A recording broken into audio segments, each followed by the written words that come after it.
Make this delicious vegan sweet potato bread. It's oil-free, made with whole wheat flour, and still wonderfully moist, tender, and full of warm, festive flavor. Hello, I'm Catherine. Brian's behind the camera, and not too long ago we were leaving on a vacation and had a couple sweet potatoes we had to use. And I had the idea to swap the mashed banana in my vegan banana bread for mashed sweet potato and see what happens. And it turns out that it worked pretty well. I've continued to tweak the recipe since then, and I'm really happy that in this recipe I've been able to swap out some traditional ingredients that you would find in a sweet bread, like white flour, white sugar, and oil, for whole wheat flour, less refined sugars, coconut sugar, maple syrup, and chopped dates, and my secret oil replacing ingredient is tahini. Here's how I make it. Preheat your oven to 350 degrees Fahrenheit and start by combining 1 cup soy milk with 2 teaspoons apple cider vinegar to create a vegan buttermilk. Finally, chop 1/3 cup pitted deglet noor dates, toss them in 1/2 teaspoon whole wheat flour, making sure the dates aren't clumped,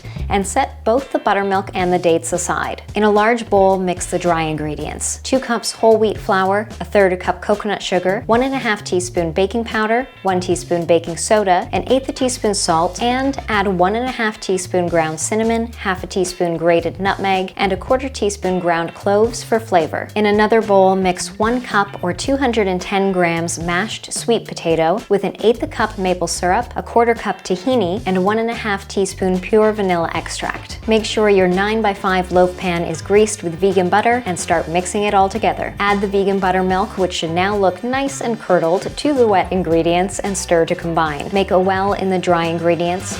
Pour in the wet ingredients and fold together gently, being careful to not overmix the batter. With some flour still showing, pour in the chopped dates and finish mixing until no more flour is visible. Transfer the batter to your greased loaf pan, push the batter into the corners and smooth out the top, sprinkle with 1/2 teaspoon coconut sugar if desired, and bake for 45 to 55 minutes. So while that's in the oven, did you pick up on some of the tricks in there? So the vegan buttermilk is my way of making sure that the loaf rises really nicely, and I find that soy milk works best. It has a bit more fat and protein than some other plant milks, so it'll get really nice and curdled. The chopped dates were dusted in some flour before being added into the batter, and that helps prevent them from sinking to the bottom of the loaf while it bakes, so that way the dates will be really nicely speckled throughout your loaf. And if you're like me, you might be wondering, why not just add the dates to the dry ingredients before you add the dry ingredients to the wet ingredients?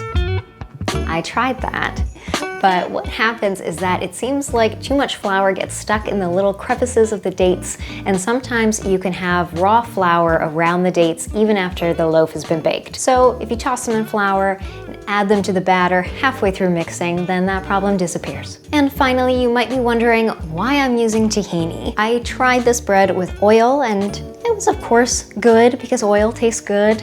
I tried it with applesauce and it was good, but it was missing just a little bit of the richness that comes from the fat with the oil. So I was thinking about it one night when I couldn't fall asleep and fretting about this recipe, and I thought, why not try tahini? Tahini has all the fat that you need to get that rich taste and the really nice texture. And if you're hesitant about tahini, then I can tell you that I am not the biggest fan of the taste of tahini on its own, so I wasn't sure what it would do to the taste, but it's really just warm and rich, and it doesn't overpower. And Brian's stomach is growling, so I think he wants to eat this soon.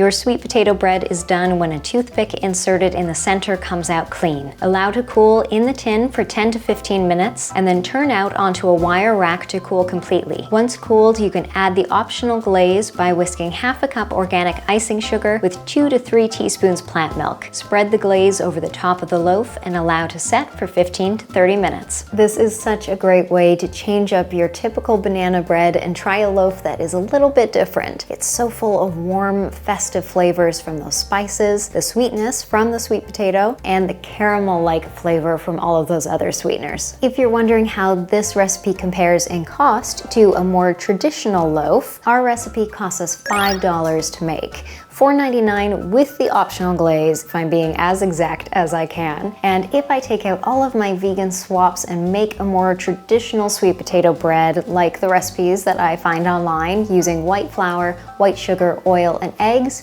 our cost is just over $5. And if I were to buy a slice of a loaf like this from a cafe, I'd expect to pay $3.50 to $4.50 for one slice. Although everyone's price will vary, this can hopefully demonstrate that our vegan version might not cost you way more than a traditional bread, and it might even save you a few cents. If you loved this recipe, then put a smile on our faces and hit that subscribe button to help our channel grow.